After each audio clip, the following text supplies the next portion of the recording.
ಮೋಸ ಹೋಗೋರು ಎಲ್ಲಿ ತನಕ ಇರ್ತಾರೋ ಮೋಸ ಮಾಡೋರು ಕೂಡ ಅಲ್ಲಿ ತನಕ ಇದ್ದೇ ಇರ್ತಾರೆ ಅನ್ನುವಂಥ ಗಾದೆ ಮಾತನ್ನ ಜನ ಮರಿಬಾರದು. ಮನಿ ಡಬ್ಲಿಂಗ್ ಅನ್ನುವಂಥ ವಿಚಾರಕ್ಕೆ ಸಂಬಂಧಪಟ್ಟಂತೆ ಅನೇಕ ಕಡೆ ಜನ ಮೋಸ ಹೋಗಿದ್ದಾರೆ. ಈಗಲೂ ಕೂಡ ಜನ ದುಡ್ಡು ಡಬಲ್ ಆಗುತ್ತೆ ಅಂತ ನಂಬಿ ದುಡ್ಡು ಕಳ್ಕೊಂಡಿರೋರ ಸಂಖ್ಯೆ ಕೂಡ ಹೆಚ್ಚಾಗ್ಬಿಟ್ಟಿದೆ. ಈಗ ಇಂಥದ್ದೇ ಒಂದು ಕೇಸ್ ಬೆಳಕಿಗೆ ಬಂದಿದೆ. ಎಲ್ಲಿ ಏನಾಯ್ತು ಆ ಕುರಿತ ಒಂದು ರಿಪೋರ್ಟ್ ಇಲ್ಲಿದೆ ನೋಡಿ.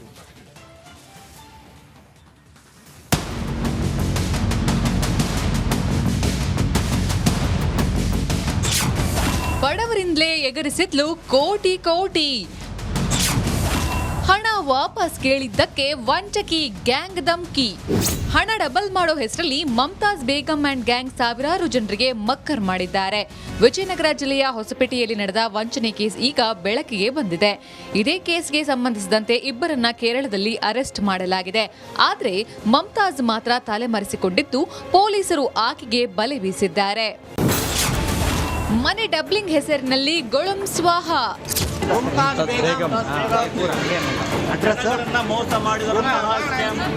ಮೊದಲು ಷೇರು ಮಾರುಕಟ್ಟೆ, gold, petrol bunk, tours and travels, pipe factory, real estate ಉದ್ಯಮ, ಹೀಗೆ ಆಮಿಷಕ್ಕೆ ದಾರಿ ಒಂದ ಎರಡ. ಇವರನ್ನ ನಂಬಿದ ಜನರ ಪರಿಸ್ಥಿತಿ ಮಾತ್ರ ಹರೋಹರ. ಅವರು ಮಲ್ಬಾರ್ ಗೋಲ್ಡ್ ಇಂದ ಬಿಸ್ನೆಸ್ ಮಾಡ್ತಾರೆ, ಆಮೇಲೆ ಪೆಟ್ರೋಲಿಯಂ ಬಿಸ್ನೆಸ್ ಮಾಡ್ತಾರೆ, ಶೇರ್ ಮಾರ್ಕೆಟ್ ಬಿಸ್ನೆಸ್ ಮಾಡ್ತಾರೆ ಅಂತ ಹಲವೊಂದು ಫ್ಯಾಕ್ಟ್ರಿ ಇಂಡಸ್ಟ್ರಿಗಳು ಆಗ್ತಾರೆ ಅಂತಂದೇಳಿ ಜನಗಳನ್ನೆಲ್ಲ ನಂಬಿಸಿದ್ದಾರೆ.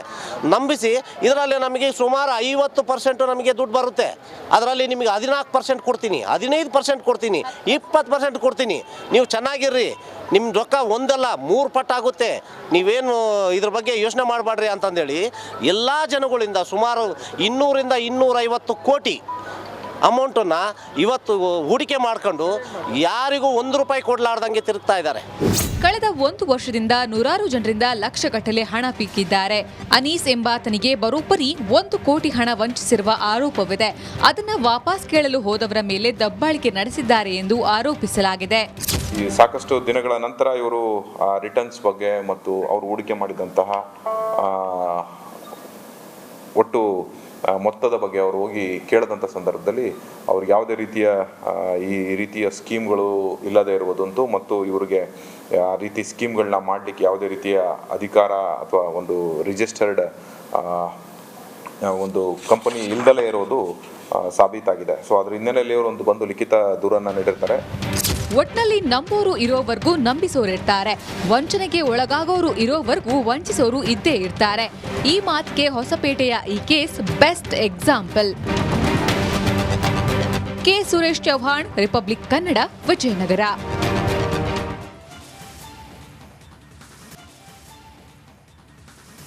ಮೋಸ ಹೋಗೋರು ಎಲ್ಲಿ ತನಕ ಇರ್ತಾರೋ ಮೋಸ ಮಾಡೋರು ಕೂಡ ಅಲ್ಲಿ ತನಕ ಇದ್ದೇ ಇರ್ತಾರೆ ಅನ್ನುವಂಥ ಗಾದೆ ಮಾತನ್ನ ಜನ ಮರಿಬಾರದು.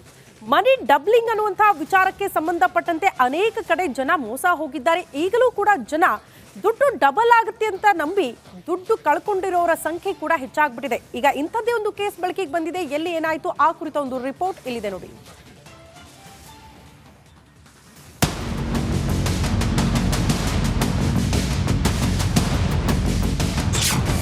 ಬಡವರಿಂದಲೇ ಎಗರಿಸಿದ್ಲು ಕೋಟಿ ಕೋಟಿ. ಹಣ ವಾಪಸ್ ಕೇಳಿದ್ದಕ್ಕೆ ವಂಚಕಿ ಗ್ಯಾಂಗ್ ಧಮ್ಕಿ. ಹಣ ಡಬಲ್ ಮಾಡೋ ಹೆಸರಲ್ಲಿ ಮಮತಾಜ್ ಬೇಗಂ ಅಂಡ್ ಗ್ಯಾಂಗ್ ಸಾವಿರಾರು ಜನರಿಗೆ ಮಕ್ಕರ್ ಮಾಡಿದ್ದಾರೆ. ವಿಜಯನಗರ ಜಿಲ್ಲೆಯ ಹೊಸಪೇಟೆಯಲ್ಲಿ ನಡೆದ ವಂಚನೆ ಕೇಸ್ ಈಗ ಬೆಳಕಿಗೆ ಬಂದಿದೆ. ಇದೇ ಕೇಸ್ಗೆ ಸಂಬಂಧಿಸಿದಂತೆ ಇಬ್ಬರನ್ನ ಕೇರಳದಲ್ಲಿ ಅರೆಸ್ಟ್ ಮಾಡಲಾಗಿದೆ. ಆದರೆ ಮಮತಾಜ್ ಮಾತ್ರ ತಲೆಮರೆಸಿಕೊಂಡಿದ್ದು ಪೊಲೀಸರು ಆಕೆಗೆ ಬಲೆ ಬೀಸಿದ್ದಾರೆ.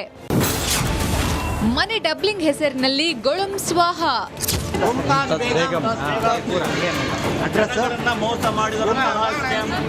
ಮೊದಲು ಷೇರು ಮಾರುಕಟ್ಟೆ, gold, petrol bunk, tours and travels, pipe factory, real estate ಉದ್ಯಮ, ಹೀಗೆ ಆಮಿಷಕ್ಕೆ ದಾರಿ ಒಂದ ಎರಡ.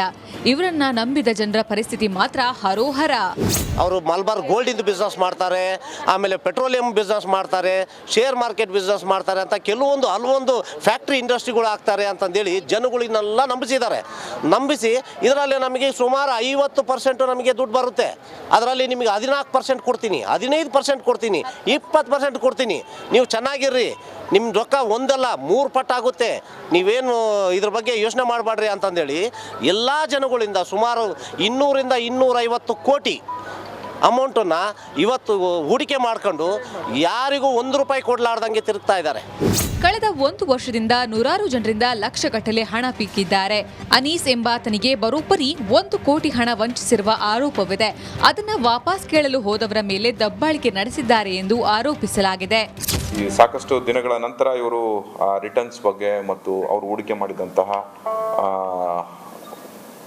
ಒಟ್ಟು ಮೊತ್ತದ ಬಗ್ಗೆ ಅವರು ಹೋಗಿ ಕೇಳದಂಥ ಸಂದರ್ಭದಲ್ಲಿ ಅವ್ರಿಗೆ ಯಾವುದೇ ರೀತಿಯ ಸ್ಕೀಮ್ಗಳು ಇಲ್ಲದೆ ಇರುವುದಂತೂ ಮತ್ತು ಇವರಿಗೆ ಆ ರೀತಿ ಸ್ಕೀಮ್ಗಳನ್ನ ಮಾಡಲಿಕ್ಕೆ ಯಾವುದೇ ರೀತಿಯ ಅಧಿಕಾರ ಅಥವಾ ಒಂದು ರಿಜಿಸ್ಟರ್ಡ್ ಒಂದು ಕಂಪನಿ ಇಲ್ದಲೇ ಇರೋದು ಸಾಬೀತಾಗಿದೆ. ಸೊ ಅದ್ರ ಹಿನ್ನೆಲೆಯಲ್ಲಿ ಅವರು ಒಂದು ಬಂದು ಲಿಖಿತ ದೂರನ್ನು ನೀಡಿರ್ತಾರೆ. ಒಟ್ನಲ್ಲಿ ನಂಬೋರು ಇರೋವರೆಗೂ ನಂಬಿಸೋರಿರ್ತಾರೆ, ವಂಚನೆಗೆ ಒಳಗಾಗೋರು ಇರೋವರೆಗೂ ವಂಚಿಸೋರು ಇದ್ದೇ ಇರ್ತಾರೆ. ಈ ಮಾತಿಗೆ ಹೊಸಪೇಟೆಯ ಈ ಕೇಸ್ ಬೆಸ್ಟ್ ಎಕ್ಸಾಂಪಲ್.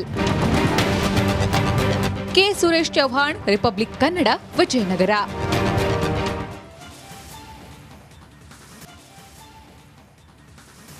ಮೋಸ ಹೋಗೋರು ಎಲ್ಲಿ ತನಕ ಇರ್ತಾರೋ ಮೋಸ ಮಾಡೋರು ಕೂಡ ಅಲ್ಲಿ ತನಕ ಇದ್ದೇ ಇರ್ತಾರೆ ಅನ್ನುವಂಥ ಗಾದೆ ಮಾತನ್ನ ಜನ ಮರಿಬಾರ್ದು. ಮನಿ ಡಬ್ಲಿಂಗ್ ಅನ್ನುವಂಥ ವಿಚಾರಕ್ಕೆ ಸಂಬಂಧಪಟ್ಟಂತೆ ಅನೇಕ ಕಡೆ ಜನ ಮೋಸ ಹೋಗಿದ್ದಾರೆ. ಈಗಲೂ ಕೂಡ ಜನ ದುಡ್ಡು ಡಬಲ್ ಆಗುತ್ತೆ ಅಂತ ನಂಬಿ ದುಡ್ಡು ಕಳ್ಕೊಂಡಿರೋರ ಸಂಖ್ಯೆ ಕೂಡ ಹೆಚ್ಚಾಗ್ಬಿಟ್ಟಿದೆ. ಈಗ ಇಂಥದ್ದೇ ಒಂದು ಕೇಸ್ ಬೆಳಕಿಗೆ ಬಂದಿದೆ. ಎಲ್ಲಿ ಏನಾಯ್ತು ಆ ಕುರಿತ ಒಂದು ರಿಪೋರ್ಟ್ ಇಲ್ಲಿದೆ ನೋಡಿ.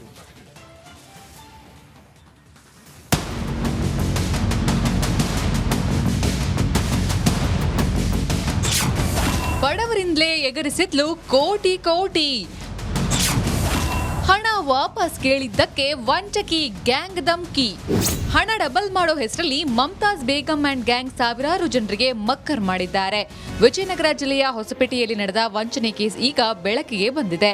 ಇದೇ ಕೇಸ್ಗೆ ಸಂಬಂಧಿಸಿದಂತೆ ಇಬ್ಬರನ್ನ ಕೇರಳದಲ್ಲಿ ಅರೆಸ್ಟ್ ಮಾಡಲಾಗಿದೆ.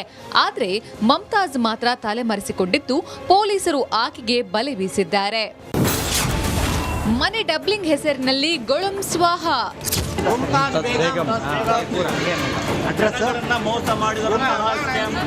ಮೊದಲು ಷೇರು ಮಾರುಕಟ್ಟೆ, gold, petrol bunk, tours and travels, pipe factory, real estate ಉದ್ಯಮ ಹೀಗೆ ಆಮಿಷಕ್ಕೆ ದಾರಿ ಒಂದ ಎರಡ. ಇವರನ್ನ ನಂಬಿದ ಜನರ ಪರಿಸ್ಥಿತಿ ಮಾತ್ರ ಹರೋಹರ. ಅವರು ಮಲ್ಬಾರ್ ಗೋಲ್ಡ್ ಇಂದ ಬಿಸ್ನೆಸ್ ಮಾಡ್ತಾರೆ, ಆಮೇಲೆ ಪೆಟ್ರೋಲಿಯಂ ಬಿಸ್ನೆಸ್ ಮಾಡ್ತಾರೆ, ಶೇರ್ ಮಾರ್ಕೆಟ್ ಬಿಸ್ನೆಸ್ ಮಾಡ್ತಾರೆ ಅಂತ ಹಲವೊಂದು ಫ್ಯಾಕ್ಟ್ರಿ ಇಂಡಸ್ಟ್ರಿಗಳು ಆಗ್ತಾರೆ ಅಂತಂದೇಳಿ ಜನಗಳಿಗೆಲ್ಲ ನಂಬಿಸಿ ಇದರಲ್ಲಿ ನಮಗೆ ಸುಮಾರು 50% ನಮಗೆ ದುಡ್ಡು ಬರುತ್ತೆ.